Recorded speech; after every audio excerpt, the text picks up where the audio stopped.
This is Locked On Sports Atlanta, and it's time for the Atlanta Football Party, only on Locked On Podcast Network, your team every day. To the Atlanta Football Party, your home for the best Atlanta Falcons football talk. It's local insight you can't get anywhere but here at Locked On. I'm your host, Tenitra Batiste. Alongside me, our longtime Falcons analyst, Jarvis Davis, Locked On Falcons host, Aaron Freeman, and 11 Alive anchor, Maria Martin. Super Bowl 59 is here, and there's no better way to make every play more exciting than with FanDuel Sportsbook. New customers can bet just $5, and if you win, you'll score $200 in bonus bets. Download the app or head to FanDuel.com to get started. And of course, our Atlanta Football Party is part of the Locked On Podcast Network, your team every day. So, yep, Terry Fontenot still has a decision to make on offense. We'll talk about that, and we'll discuss the decisions Terry has to make on the defensive side of the ball as well. And think about this, guys. We are that much closer to the 2025 season. So there are some decisions that have to be made on the offensive side of the ball. But Michael Penix Jr. has something to say about one decision in particular. And of course, there's some feedback, some thoughts about who should or should not have been in Mobile last week, besides Jarvis Davis and Aaron Freeman. But first things first, guys, whenever there's some commentary from Kirk Cousins, we got to talk about it. And Kirk Cousins had thoughts. So he's at it again. He told the Good Morning Football show that he actually was injured during the Saints game in week 10 of the season, suffering the right shoulder and right elbow injuries. From week 10 to 14, we know Cousins finished with 9 interceptions to only 1 touchdown, total QBR of 34.7. But listen, I don't want to just stop there, Jarvis, because actually the statement that he made on the Good Morning Football show has a lot to unpack. So let's just break that statement down completely. I'll read it for you guys, and then let's talk. Kirk says, quote, "Nobody's perfect in this league. We're never feeling 100%. The Achilles didn't really affect me too much, but then against the Saints, got hit pretty good in my right shoulder and elbow. From there, kind of dealing with that was something I was working through, just never really could get it to where I wanted it. Now that the season is over, you have the time and energy to say, okay, let's get the right ankle back. Let's get the right shoulder back. Let's get the elbow back. And if we can do that, feel like I have a new life ahead of me in pro football." Again, Jarvis, Aaron, Maria, a whole lot to unpack there. So let's start with the first thing he said, JD. Were you surprised to hear him actually say the Achilles didn't affect him too much? Because it's kind of an acknowledgement that it never really was 100%. Yeah, I mean, I'm not surprised at all. At all. I mean, we know he has diarrhea of the mouth and he loves to talk. So, and I think that, Kirk is no dummy either, right? It's a reason why this man has gotten so much money playing the quarterback position and he's not as good as, the money says, right? So for me, I feel like this was intentional. I feel like there was a message to the rest of the league to say, hey guys, hey, big head, I'm available. I'm getting healthy. So yeah, I can still start. Look at how I was playing when we were 6-3. But as soon as that Saints game happened, shoot, hey man, I got hurt. I know it was a clerical error, for it being on the injury report. Thank God it was on the injury report because we might be having a different conversation about this team and draft picks and compensation, and all that stuff with the league. True. But I think overall, this was very intentional as far as for Mike McCartney and Kirk Cousins to say, all right, Terry, you said that you want me to be a backup. How about this? I'm putting it out there. I'm actually healthy and I was hurt during the season. So that's why I was really playing the way I was. So yeah, this is very interesting. I love it. Actually, this is great, fodder for Okay. off-season Falcons talk. So we'll get there in a second, Free, on how this might impact based on what he and Mike McCartney want to do and how that's going to impact where he goes from here. But first, kind of like dig into that particular statement as Maria sipped her tea, by the way. But Free, for you, what did that mean? Because it's like, okay, Kirk Cousins said, hey, the truth shall set you free. No pun intended, Aaron. But what did you think about what he said about that Achilles and the fact that really no one's ever 100%? I thought that was kind of interesting. Your thoughts? Yeah, I mean, I think Kirk is willing to admit now what I think a lot of us already knew, like, that it takes the better part of 2 years for people to overcome their Achilles injuries. And Yeah. so, Kirk saying what he said is like, yeah, Kirk, yeah, we didn't need clarification on that.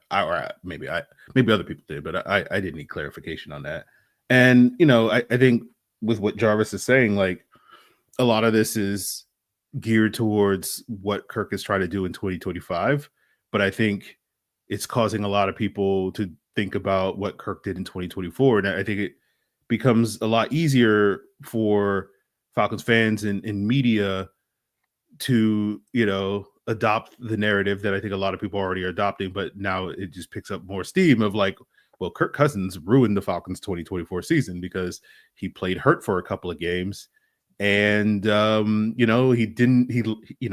a whole conspiracy theory, corkboard strings, all this stuff of like, oh, he lied to the team about his injury and therefore he couldn't be benched. And that cost the Falcons games and they would have gone Penix sooner. It's a whole thing. And I don't think that's really what it's about. I think it's really about what Jarvis is saying, where it's just like Kirk and his agent trying to control the narrative for 2025. But it's certainly going to only exacerbate and throw fuel on the fire of Kirk ruin the 2024 Falcons. So, Maria, that's an interesting comment. And I still want to hear what your thoughts were on whether or not, A, you were surprised he finally actually admitted it, B, if you felt like that was more of like a posturing, if you will. But Aaron makes a good point because, fans, it always is going to cause them to think, well, you kind of knew what the trajectory was of full healing from an Achilles injury. So, I mean, why'd you go after him at that price in the first place? So I feel like, yes, it kind of maybe solves something for Kirk Cousins and Mike McCartney, but maybe it brings up a whole nother can of worms or reopens it for a lot of people. I mean, I wasn't surprised, mostly because, and you said sip on my tea. I was actually choking on it. It was that crazy. I still am actually. But I wasn't surprised because, gosh, I stood up for Kirk for forever. And at one point, this team was 6-2, and I still don't believe you just all of a sudden get that bad at the quarterback position. And he showed you that he's serviceable enough to put you in a position where we're swag surfing. We're talking about them winning the division, all those things. So I knew that there was an underlying situation happening. And I think there's plenty of blame to go around between Kirk, between front office. I think a lot of people failed a lot of people in this scenario. And as soon as he said it, I said, this is genius by Kirk. This is so smart because the best thing that he can do, and you guys are kind of talking about it, the best thing that he and his agent Mike can do right now is A, if you make the fan base angry enough to where the front office has no other option but to let you go, that is the best scenario for Kirk right now, because what he doesn't want is to sit behind Michael Penix Jr. next year. And the Falcons have been very crystal clear. This is our quarterback. Michael Penix Jr. will be playing. Kirk, we feel very comfortable with being our backup. He's in the later half of his NFL years. That's not an indictment on Mike. He just doesn't want to sit behind him. He wants to actually play football. So separate yourself from the franchise enough to where it feels like Terry Fontenot's back is against the wall and, hey, I don't have another option. I got to release you. And he's like, perfect. Thank you. This is exactly what I wanted. Appreciate you. Nice doing business with you. And obviously nobody wanted it to end that way. Certainly Kirk didn't. And obviously the Falcons didn't either. They wouldn't have spent that much money on him. It's pretty simple. So I think it was a genius move. Yes, Kirk has a way of saying too much too frequently, but I think this one was more planned. Honestly, I think it was more strategic. I don't think that this was, I'm not even going to repeat the phrase that Jarvis said at the beginning of the show, but I don't think it was that blank of the mouth. But I do think that this was more strategy. Not diarrhea on here. It's a podcast, Maria. Come on. Listen, it's too early in the morning to be thinking about diarrhea. Okay. But anyways, I feel like this was more strategic for Kirk and his camp than what happened in Flowery Branch on the podium when he cost them a draft pick. Yeah. And I think Aaron, Maria makes a great point, and Jarvis too, about bodily functions. But Thank you. As far as the Yes. posturing, Golly. the posturing has gone. It's like a one-up situation, right? Because we heard Terry Fontenot get to the podium and talk about Kirk Cousins being a backup, posturing. And then you come back and Mike McCartney knows that everybody thinks that Kirk Cousins just runs off at the mouth. Well, go on, run off, set it off, do what you need to do. And we can all say, well, that's just Kirk being Kirk. But sometimes looking like how do I say this nicely? Sometimes looking at like the guy who's not the smartest in the room actually means you probably are the smartest guy in the room. So I think they both kind of really worked that out in their favor. And it's going to be interesting just to kind of see how this chess match continues. But again, he talked about the shoulder injury. He talked about the elbow injury at week 2. We talked about the fact that this is a message that the Falcons and also the Kirk Cousins camp ultimately want to send to the rest of the league. But hey, it still means ultimately that there are decisions that have to be made. And it's almost like, hey, Terry, ball is in your court. So let's talk about what the continued fallout of Kirk comments are going to be on the other side.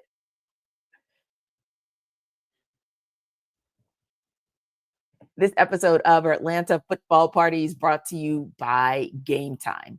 Looking for tickets to your next big event, whether it's a concert, a comedy show, or a sports game, finding the right ticket at the right price can be a headache. But with Gametime Picks, it's never been easier. Let me tell you how it works. With Gametime Picks, the app does all the hard work for you. Curates the best deals so you don't have to waste time searching through endless ticket listings.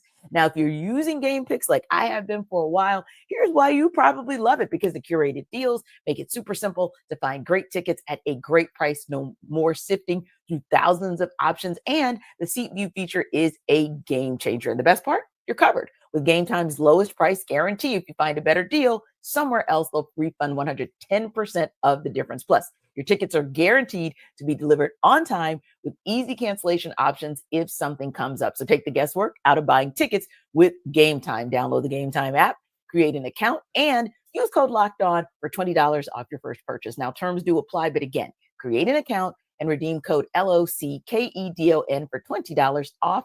Download Gametime today. Last minute tickets, lowest prices guaranteed. All right. So another thing that I thought about when we look at the revelations that Kirk Cousins made, I thought about the fact that, yes, we had to start with the Achilles and the fact that he mentioned nothing is ever really 100% translation, that Achilles wasn't 100%. But then Kirk Cousins also kind of put out there a little bit of insurance for himself by saying, hey, at week 10, shoulder injury, elbow injury in that Saints game, kind of there was a reason for why it wasn't the same. Here's the interesting thing, though. When you hear that comment, Aaron, looking at it from Kirk's perspective of putting it out there, the Falcons' perspective, front office, the coaching perspective from the sidelines, what was your reaction? What were your first thoughts when you heard him mention that injury that took place at week 10?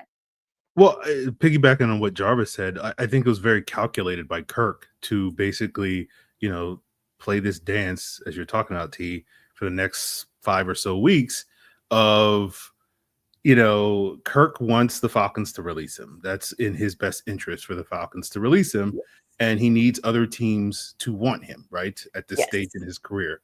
And so basically, if you're another NFL team, you're being like, okay, let's do our homework on Kirk Cousins, and you look at how the season ended, you're like, okay, something went wrong there.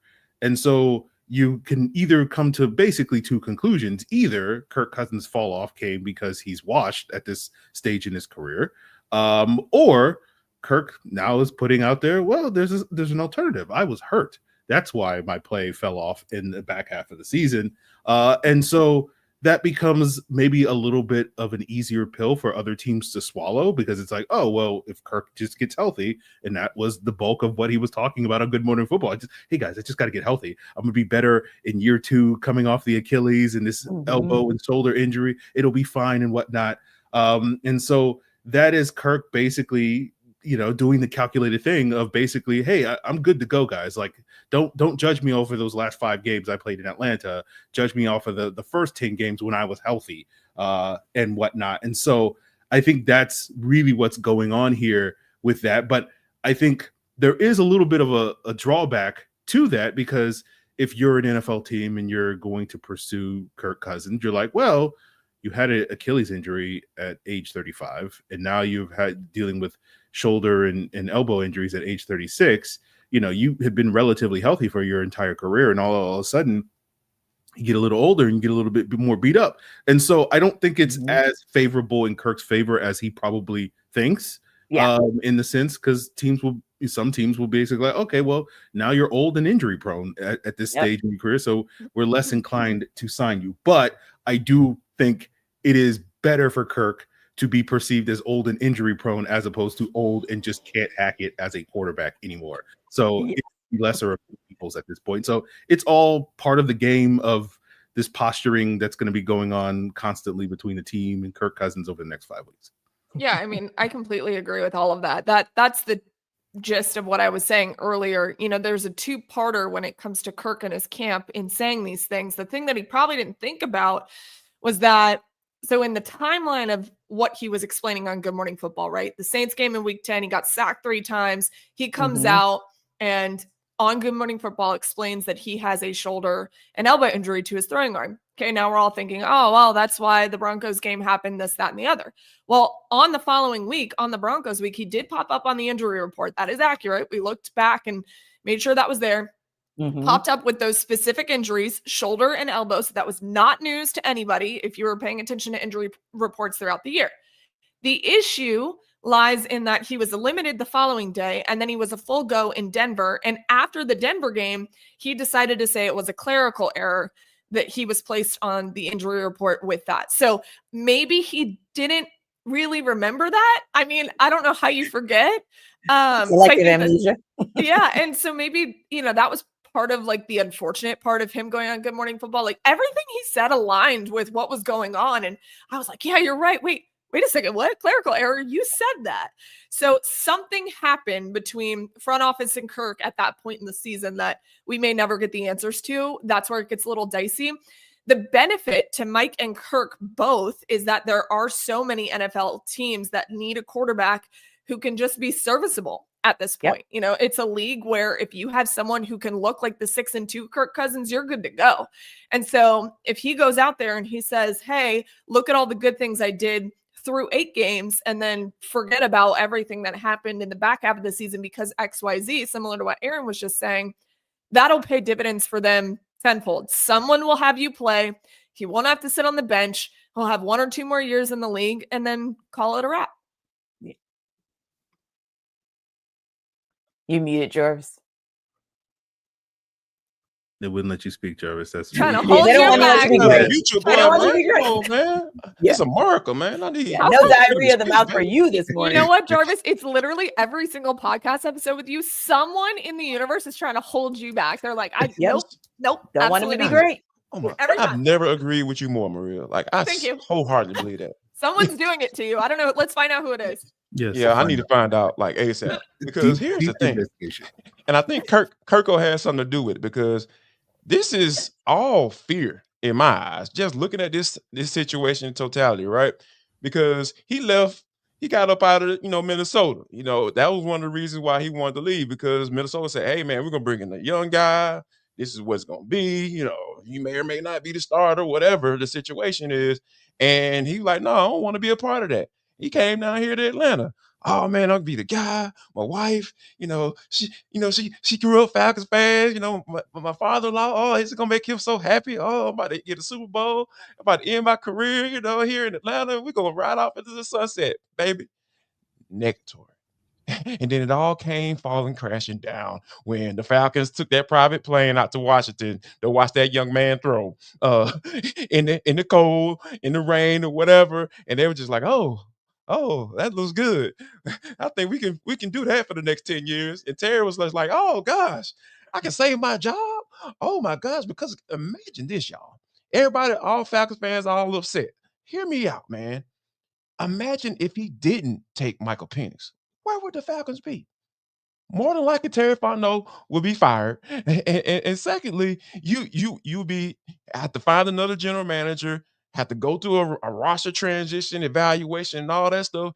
And we would definitely be talking about, Kirk Cousins coming back. Like, they probably will be in a situation where they would have cut this dude at the end of the year and to start all over because they be desperate to get a quarterback in a year where it's all about a couple of guys that's gonna, they might be able to change your organization's outlook. So for me, I feel like, this is Kirk just responding the way Kirk normally responds. Like, hey, man, I'm an all shucks kind of getting you information that you probably already know. Yeah, and everybody all up in the arms. But at the end of the day, this man is trying to be a starter in 2025, and that's how they're going to roll. And only negotiating employee that Fontenot has at this moment is the fact that he's willing to have that man as a backup.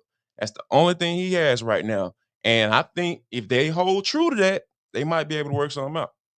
So, Maria, Jarvis mentions the word desperate, right? And you could kind of look at that as being the situation for both sides. And Terry Fontenot has kind of mucked it up here and there as far as how he handled this Kirk Cousins situation on the back end of the season and a little bit after the season ended. Same with Kirk Cousins and the comments that he made yesterday versus the comments that he made immediately following that Week 10 game and kind of beyond. So when you look at the situation as it stands today, where do you feel like there's more pressure? Is there more pressure on Kirk's camp? Is there more pressure on the Falcons camp? That's a good question. I think the only reason why there's perhaps not more pressure on the Falcons is because of the Michael Penix pick. And when it happened, when we were in Detroit, I just remember thinking, and, I think we talked about it on this podcast, this is either going to be the dumbest move of all time or the smartest move of all time. And time would tell. It was hard to really evaluate that as it was happening. And I heard an audible gasp in the media room like I had never heard before when they took Penix. And I just remember thinking, like, this is either going to be incredibly smart, and look how smart they look now. And that's what they're saying. And that's what Terry's saying. Like, look how smart I am. This NFL draft class for quarterbacks is weak. It's terrible. There are only a couple of good serviceable quarterbacks that you think can give you 10 plus years in the NFL. That's why they couldn't miss on Michael. It's what they said forever. And the way that things played out with Kirk, it was like, see, we're smart. You're not. And so I think that's the only thing that maybe saved the Falcons in that scenario. I don't want to call Kirk desperate because I don't think that. And I think that it's easy for everyone to dog him for saying too much and this, that, and the other. But I want to be very clear. Like, Kirk has been nothing but amazing to us in his time with the Falcons. And I don't blame him for advocating for himself, because at the end of the day, like, a franchise that owes you nothing will not advocate for you. And so we would all do the same if we were in that scenario. But I think the pressure is probably a little bit more on Kirk's camp, given his age, given the way that this season kind of unfolded for him.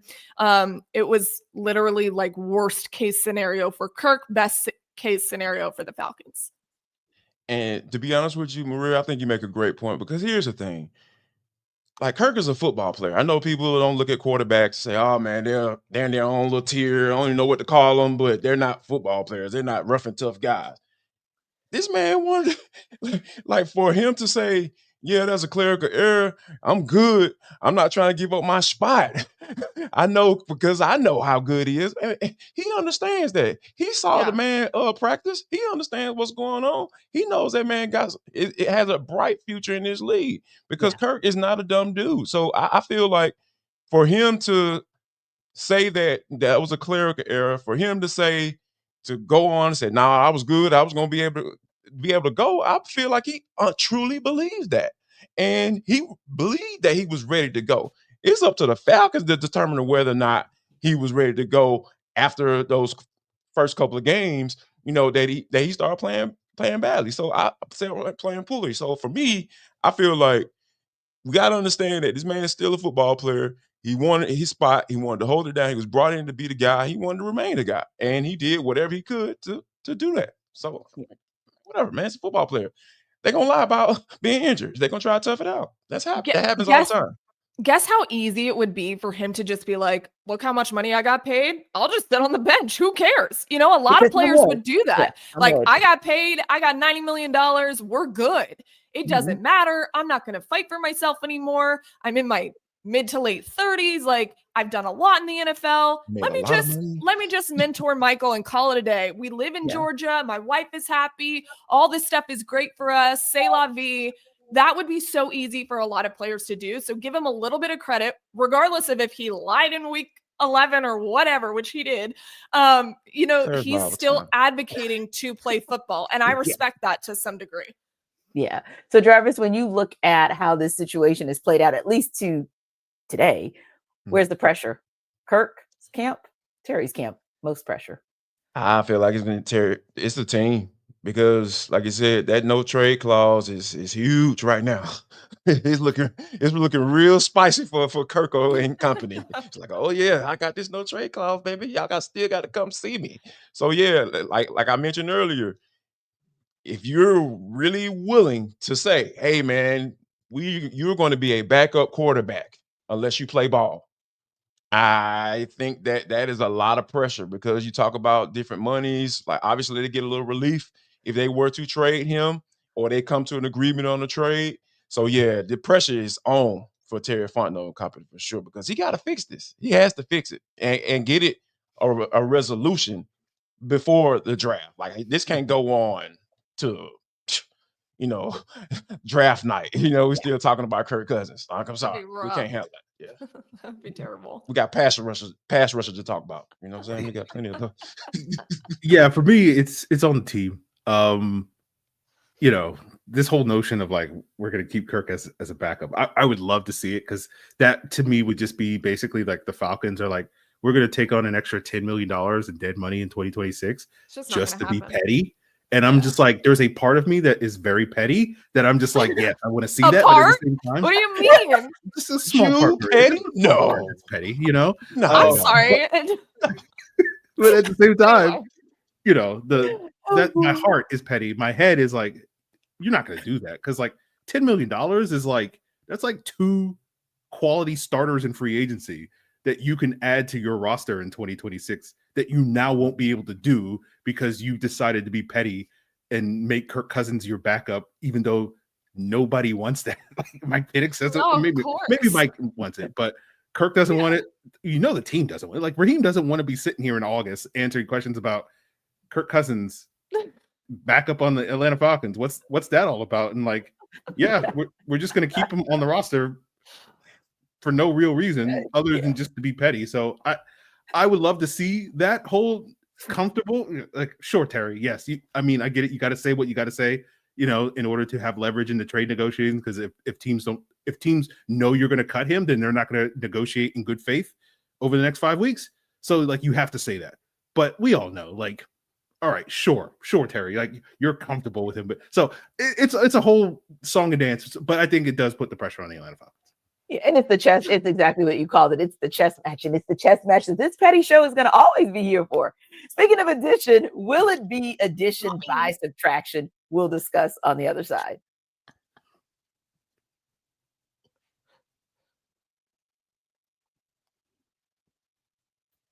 So, Maria, if you look past the Kirk Cousins situation on the offensive side of the ball, there are probably even tougher decisions, or maybe, depending on what you think, tougher decisions to make on the defensive side of the ball for the Falcons front office. So when you look at some of the players we'll talk about today and whether or not the Falcons should re-sign them, there are about 5, to be honest, that are probably the ones that are at the top of that list. And probably starting with Matthew Judon, if we're being honest, only because he was the guy that everyone was so excited about being the game changer, giving this team a quote unquote real pass rush. And it just didn't quite play out that way. Not putting it all on Matthew, by the way, Maria, but just saying the bottom line is it just didn't turn out as well as the Falcons had thought it would. That said, is he a player that you would like to see the Falcons re-sign, maybe give him another opportunity under Jeff Ulbricht's regime, or would you think that the Falcons should move on? For Matthew Judon specifically, I don't think that his lack of production had much to do with Matthew Judon, if I'm being totally honest. I think it's hard to put a lot of blame on one person. I know that this show in particular was very fired up about Matthew Judon, specifically Jarvis, who he did not believe in Matthew Judon at all anymore. What is going on here? Listen, I'm a truth teller. Okay. Yeah, we just I was the only one devil. speaking, and I'm going to say negative, speaking truthful about Matthew Judon's production. Not the Okay, person, so am I. the production. And I Maurice also is think speaking truth to power. She's telling the truth to power. that's Let it. me know. All right, here So we go. I'll take it. I got anyways, big shoulders. okay, good. You got it. Matthew Judon too, I think also spoke truth into existence where he was saying, he didn't really align with the scheme that was being presented. And you saw his production tick up a little bit in the back half of the season. There is a reason for that. If you remember, Raheem Morris was very vocal about him getting his hands on the defense in that part of the schedule. That's not me saying I would like to see Matthew Judon back. It's still a business. And at the end of the day, if you don't perform, you got to move on. Mike Hughes would be someone I would be okay with coming back. He has been, when healthy, because he's had a lot of issues when he's been injured, but he's been a steady force and a really good story for the Falcons. And just, he has had a lot of direct impact on this defense, regardless of who's calling plays. He's kind of morphed into different things throughout different defensive play callers. So, that's also not a shade to Matthew Judon, but he was very vocal about the way that he plays, what he's being asked to do was not really aligned with Jimmy Lake. So it would be interesting to see how he would work under someone else. All right, Jarvis. So since you are chomping at the bit to defend your honor about your thoughts on Matthew Judon, I'm going to let you go ahead. Matthew Judon. I'm just kidding. And since we're talking about the I wore red sleeves just for you. I see. Here we go. Since we're talking about the defensive threat, Jarvis. Shirt before. We'll stick with I wore my locked on shirt just for you, Maria, because I am locked on how I felt about Matthew Judon earlier in the season. I promise you, because here's why. Right? We know the production wasn't there. I even pointed out, I forgot what game it was, but there was an instance where I was going back and watching the film afterwards, and this dude was tired. This dude wasn't in no doggone shape. He wasn't in no shape. He wasn't in camp with the Ravens, and he was holding out. And he wasn't there. He was there, not practicing, and all this stuff. He had all these issues going on, so he wasn't in no shape in my eyes. And I saw it. I saw that. Because the dude had his hands on his knees, begging for breath in doggone the first quarter. Like, what are we talking about here? So yeah. It's a reason why he probably had an uptick. And yeah, I'll go ahead and say the scheme as well. Because, like you said, if it's 3rd and 8 and you got your corners at 6 to 8, backpedaling when the ball is snapped, yeah, ain't no defensive lineman gonna get there. I promise you. But when you start playing a little bit more man coverage, playing a little bit tighter coverage, you help your defensive line out to be able to get there, right? Because you got some guys like Mike Hughes when he was healthy, guys like AJ Terrell. He had one of those big seasons for you after getting paid. So yeah, I kind of rock with him a little bit, but still, bro, you weren't in no shape and you weren't producing before they made that change. So here we go. Right, later on in the season, yeah, of course you're in shape at this point. You know what I'm saying? Because you're a vet. You understand. You know how to get your body ready. So yeah, I'm still gonna lock in on how I felt because that's what it is. But to answer your question, T, I had to defend myself first. You know what I'm saying? Like, I speak truth to power, baby. It's power in words. So I feel like they should move on from him. You know what I'm saying? Because from a salary cap standpoint, and I've said it. I said it when we talked about it on the show on Monday. We were talking about Myles Garrett potentially coming in. I said they need to get guys in here on rookie contracts that are good because they need cheap labor. Because you can't continue to band-aid this doggone defense up every year. Because you took the time out to build the offense. You got a lot of young guys over there that's going to be around for quite some time. They're going to be on rookie deals. So you're good on it from a skill standpoint on that side. Let's get some real big skill over here on the defensive side. And I don't feel like you'll be able to do that if you signing guys who are just past their prime and they still want to get paid like they're in their prime. And I just don't buy that. So yeah, I'm out on Matthew Judon for sure. So Free, how passionate are you about Matthew Judon staying or going? Yeah, I'm not passionate. I'm at 0, I guess you could say. Like I don't care. I think we say All right, a Mike lot on Tomlin. I do not care. I do we not say care. a lot on this show. Actions speak louder than words, and the Falcons' actions tell you that they don't want no part of the Matthew Judon They don't care business. either. Because Yeah. in the back half of the season, even though he was playing better, right? We had that stretch of games where he was getting a sack or two. He was still dropping in coverage a whole bunch. Like he was dropping in coverage a lot. And so the team was basically like saying, like, he's not one of our 4 best pass rushers. And so that's basically telling you everything. 3 of those 4 with Grady, AK, and Caden Ellis, and then you can figure out whoever the 4th. It doesn't really matter, but it's basically like they're like, it ain't Matthew Judon. So Right. the team is basically telling you that they don't want no part of the Matthew Judon business, and Matthew Judon told you mid-season, like, I don't want any I don't want to be a with the part of Atlanta it. Falcons, and he has every right to say He that. was a Like truth teller. he is more than justified to Maybe he was basically say, like, posturing. did you see what they were doing with me? Like, I don't want Right. no part of this team. So they tried it for 6 months. It didn't work. And everybody's going to go, hopefully and be better. Matthew Judon is going to go to a team that knows how to use him, and he'll get back to being that double-digit sack guy, and the Falcons will go younger, and they'll get a young pass rusher, and everybody will work out, and, it's all gumdrops and rainbows and all that stuff. So we'll see. Wow. So Jarvis, Aaron said it's all raindrops, rainbows and gumdrops and skipping through the tulips. Okay, no, that part was me. But you look at Matthew Judon, 6-month experiment that probably, it didn't work out as much as they wanted it to. But JD, it was about a year and 6 months of the Low Carter experiment. Are we done with that, or are we giving that another spin around the block too? No, we got to be done, T.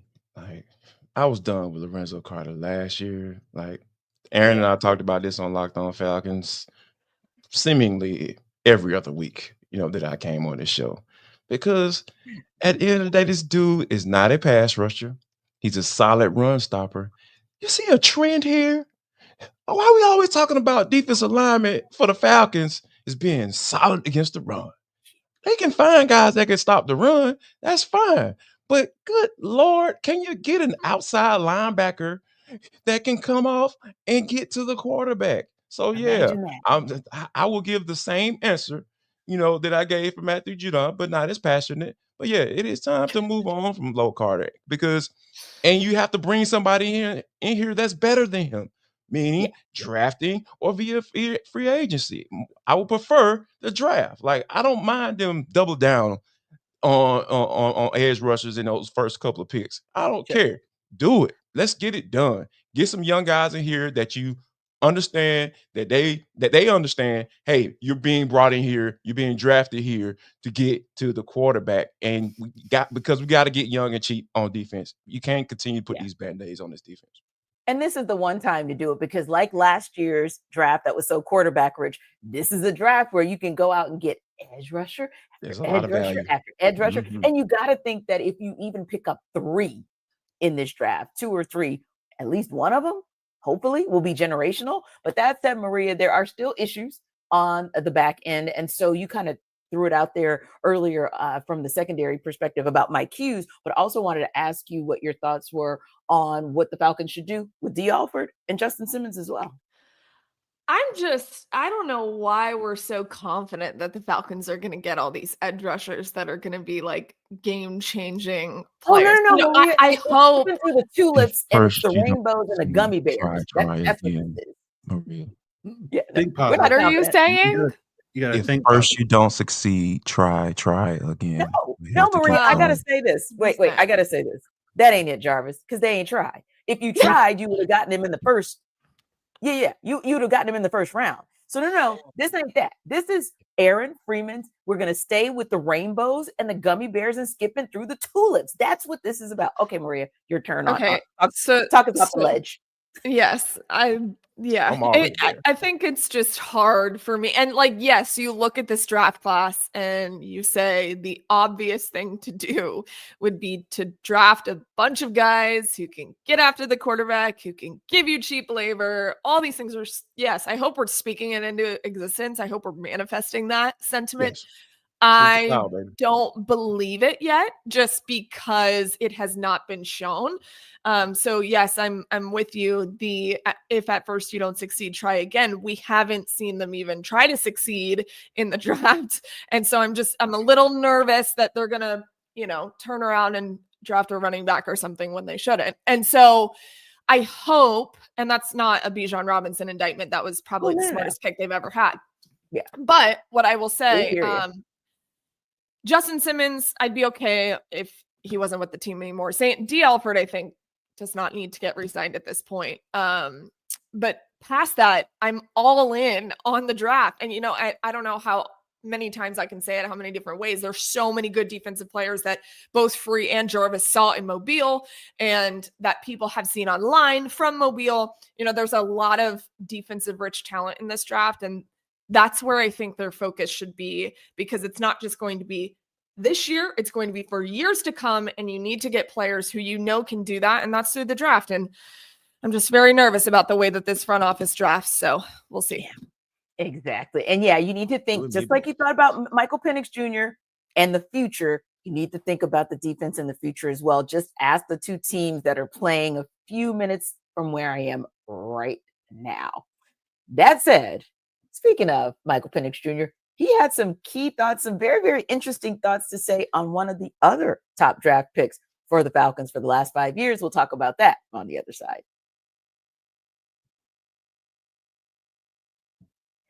This episode of our Atlanta Football Party is brought to you by FanDuel. Yes, Super Bowl 59 is almost here. One game, two teams, endless possibilities, and there's no better way to make every play between the Kansas City Chiefs and the Philadelphia Eagles more exciting than with FanDuel Sportsbook. Whether it's predicting the first touchdown, calling the MVP, or even betting on the coin toss, FanDuel makes it easy to get in on the action with live betting all game long. You can adjust your bets as the game unfolds and feel the thrill from kickoff to the final whistle. And the live betting feature lets you stay involved no matter what happens on the field. And the app is super easy to navigate. Plus, knowing you can place a $5 bet and potentially win $200 in bonus bets in the Super Bowl, man, that is icing on the cake, or as we say down here, powder sugar on the beignets. Download the app or head to FanDuel.com to get started. Bet just $5. And if you win, you'll score $200 in bonus bets. That's FanDuel.com.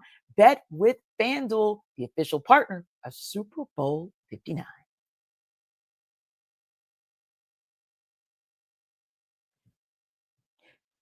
So Jarvis, another interview, this time with Pro Football Talk, this time with QB1, Michael Penix Jr. He talked about having to get the football to Kyle Pitts. And I want to just read a couple of the excerpts from that, because I thought in its totality, it was actually interesting. So Penix says, quote, "For him, it's believing in himself. And for me, I'm going to believe in him." He, meaning Kyle Pitts, knows that. I just talked to him the other day. We just talked about some of the things that we want to do. And it's like, all right, I'm going to give you my all each and every day. And I want you to do the same. Once we do that, our connection is going to continue to build, getting those full speed reps, getting those reps together in practice, feeling comfortable with the game. Obviously, it's different when you can scheme somebody up to get open based on game plan and stuff like that.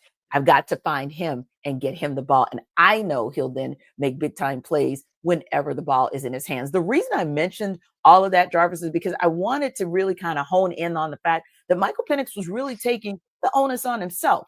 But if you're on the side of trading Pitts, moving on to get back some draft capital, regardless of what Penix said, does his relationship with Pitts, or what he said, change your mind at all about bringing him back? And if you want to keep him, does what Penix say actually encourage you that maybe we'll finally see the KP the Falcons thought they would see after they drafted him and after his rookie season?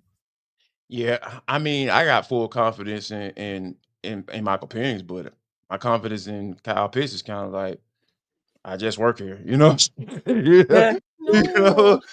I mean, it's kind of like, because I don't know what I'm gonna get from him, right? Like, because you talking about from the injuries to Mindset. the old QB1 saying that, hey, no offense, Kirk, I understand, we close to the same age, we're in the same little group, so I don't want to call you old. So, the Wrong veteran QB1, QB1, former QB1.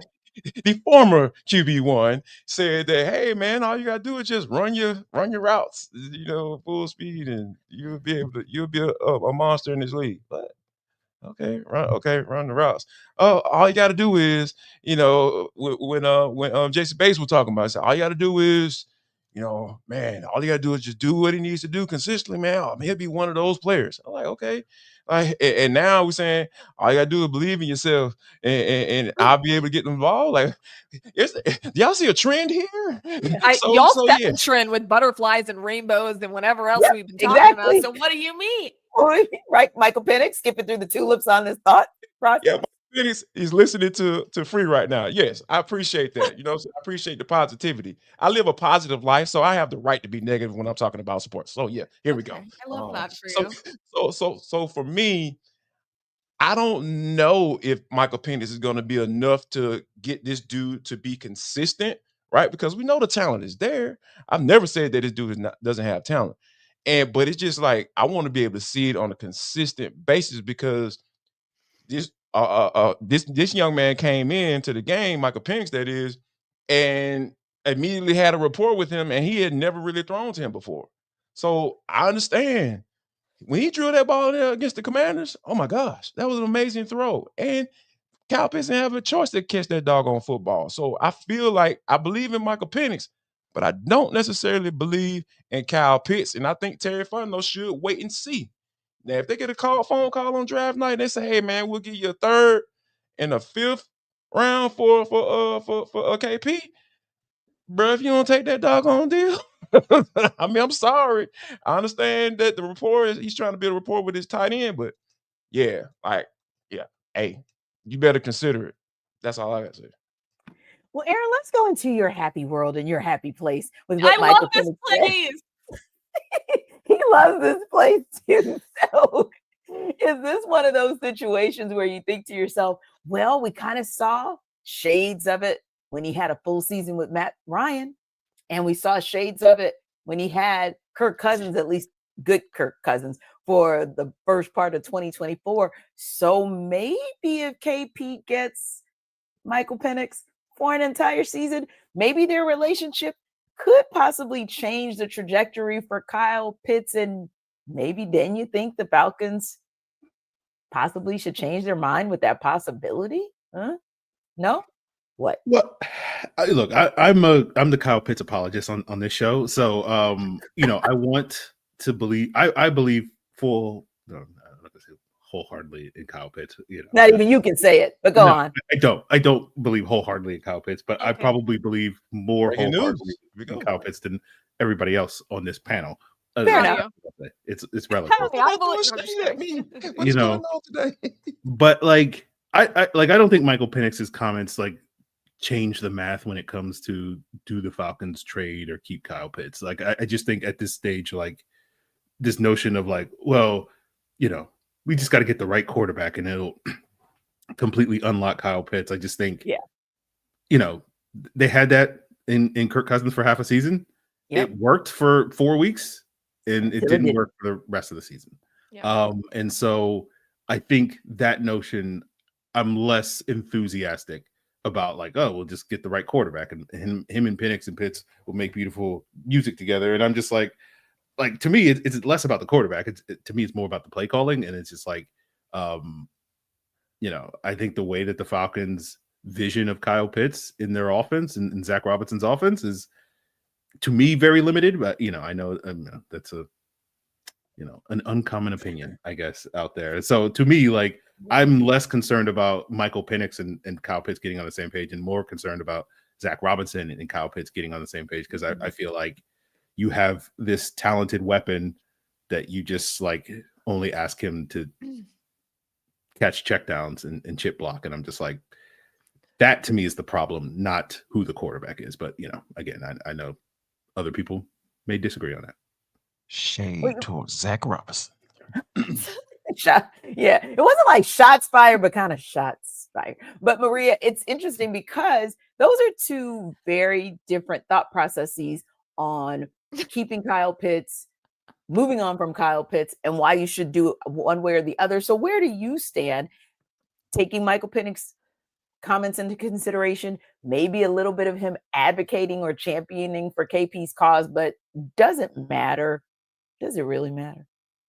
No. I mean, do we forget that Matt Ryan was his quarterback to start his career? Yep. I mean, he's had Matt Ryan, he's had Kirk Cousins, he's had Michael Penix Jr. Forget Mariota and Desmond Ritter. It just whatever. They don't exist. That's nobody's fault. Who's that? Oh, sorry. Right. That's no one's fault, but some other people. It's not KP's fault. Okay, those two are not KP's fault. Right. But I think I've mentioned in the past, and I actually wouldn't expect Michael Penix to do anything less than sticking up for his pass catchers, and especially when he's QB1 now, he needs to take ownership and be like, these are my guys. Like, they're talented and I'm going to get them the ball. And like, I don't expect anything less. And I'm actually excited that he feels, I guess, strongly enough and confident enough to be able to do that just this young into his career. A lot of young quarterbacks still trying to figure it out. They don't do that. That's where, the benefit of Mike learning from Kirk plays in, but Mike's always kind of been a veteran anyway. He's always been very professional throughout his college career too. Like, he's not new to this thing. So I'm glad that he did that. I don't think it changes my opinion on whether or not Kyle should be here next year.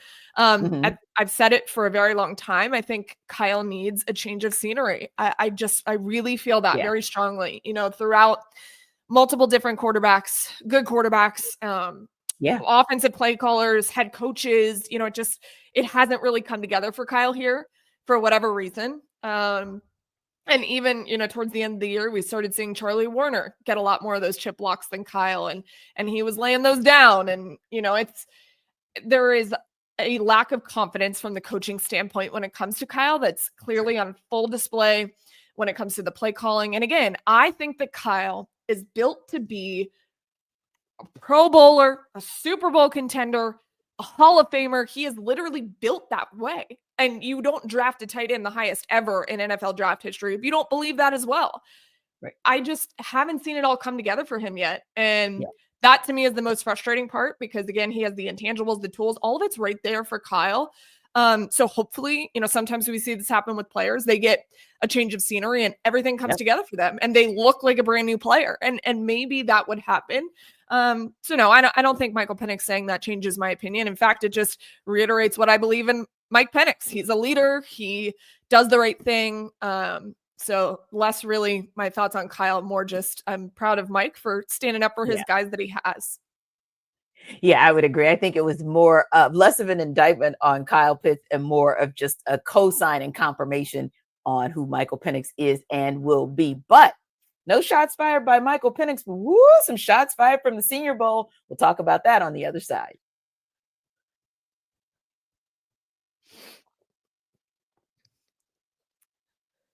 So, Aaron, Jim Nagy took to the Twitter or X or whatever you want to call it these days, and he says, quote, "Read the Senior Bowl. Would like to thank general managers from 26 NFL clubs for attending this year's Senior Bowl of teams not represented there who didn't have GMs in place: Jacksonville, Las Vegas, the New York Jets, and 2 Kansas City Chiefs. Philadelphia Eagles are playing in the Super Bowl."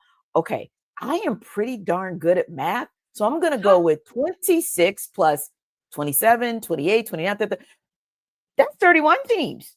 I didn't see ATL listed there. So was that a little shade being thrown at Terry Fontenot for not showing up at Senior Bowl? And hey, Aaron, you were there. Jarvis was there. Did you guys feel some type of way that your GM wasn't in Mobile? Well, look, I'll say this. Jim Nagy is known for throwing shade at things, at people, at organizations, at events. So I'm not surprised that Jim Nagy's, subtly calling out one particular general manager and, that's Terry Fontenot, allegedly. I didn't see Terry Fontenot there, but I also didn't see so he called out Terry Fontenot. Just saying. He was not there. Other than, I didn't see too many other GMs, but because, the Senior Bowl is like, look, you peasants that are in the media, like you stay on your side of the stadium. Right. And then the people that actually work for teams, you stay on your other side. I had to link up with my guy, Will McFadden of AtlantaFalcons.com. He had to sneak across the border to get to our side of the stadium where us peasants were. Just, and like they were coming after him with guns and whatnot. So it's a whole thing down there. But all that to say, Terry not like, the Senior Bowl is great. It's awesome. I don't think you need to be there in order to get something out of it. To be there on, I stood next to Mike Green and I stood next to Darius Alexander, and that's again, there's value to that, but like at the end of the day, like you're a general manager, as long as your scouts are there, like at the end of the day, your job as a general manager is to take all the information from everybody else in the organization and figure it out. You don't necessarily have to be the genius that single-handedly knows all the stuff. It's just you're just taking in information and regurgitating it, and hopefully with a grand vision of the team. So I'm not mad at Terry for not being there, but certainly, it could have helped. It's not good for optics, but it's not a big deal. But hey, they had someone at the East-West Shrine Bowl, so there Marquise was there, and like you said, there were people in Mobile as well, so it kind of matters. But for you, Jarvis, since you're the pettiest of the petty on this show, do you think that Jim was throwing a little shade and being his petty self, or was he just making note of those who attended, making note of those who didn't, and why? Oh, absolutely. Jim Nagy was being petty. This man is so petty. Like the back and forth and little shots being thrown between the East-West Shrine Bowl guy. I can't think of his name right now. He escapes me. But and Jim Nagy, who's over the executive director over the Senior Bowl, it is amazing to watch. These two petty old white men just going back and forth on social media is absolute entertainment, right? So he was definitely being petty. But as far as Terry being there, now let's look at some of the numbers, right? Since Terry Fontenot has been here, 51% of his players have come from the Senior Bowl? Yeah. And they haven't been all that great. You just select the wrong ones from the Senior Bowl. So I feel. I felt, no, you don't. I felt a shot fired right there. Maria, did you feel that? Free? Yes, did you feel I that? did. I'm waiting to chime in. Keep going, Jarvis. But go on. So I'm just saying, he obviously sees value in Mobile, right? Sure. Because a lot of the players that he's drafted under his regime have come from there, have played in that game. So, and in past years he's been there, and he hasn't been there this year. So he was not there last year. Yep. So it's 2 consecutive years. So my theory is he sent some Kyle Smith down there. Get fresh eyes on these players, for him to kind of get the feel and the vibes and stand next to Darius Alexander and talk to Donovan Ezaraku. I didn't see him talking to Donovan Ezaraku, but he should have been talking to Donovan Ezaraku and Mike Green before he left, because he felt like he didn't have anything else to prove, which I pretty much agree with. So yeah, this is Terry being smarter than the average bear and saying, hey, I'm sending my guys down there. Y'all send me the tape back. How do you feel when you talk to him? Does he have the Falcon ethos? Does he have the Falcon ethos? So should we draft him, Kyle?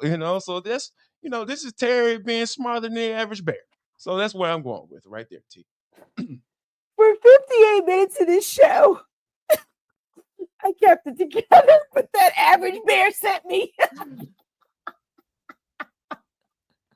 I'm sorry, Maria. Sorry, Free. Okay. The average bear. I thought skipping through the tulips, that's my commentary. The rainbows and the gumballs, the gumballs and the Care Bears and the Smurfs. I thought that was it, but the average bear sent me. All right, let's end this train wreck before a train comes from the house behind the house I'm staying at and shuts this all down anyway. Yes. Because that's what happens in New Orleans, by a levee and a ditch and a swamp. My eyes are burning. That's it. Maria, be our voice of wisdom that resets us. There's a big game going on Sunday.